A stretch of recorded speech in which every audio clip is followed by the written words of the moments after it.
How valuable is an inspector, and how do you translate that value into compensation?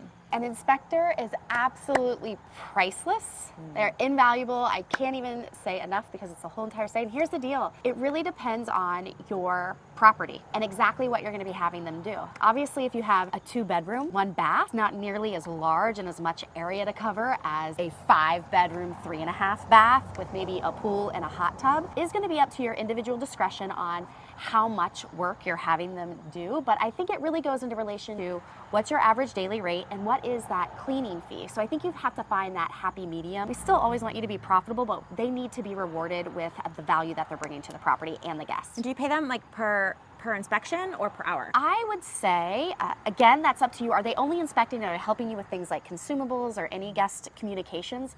That would be differently, or that might be hourly or just per inspection. You could do both. And that's what's so awesome. You can choose your own adventure. What about you? How valuable is your inspector?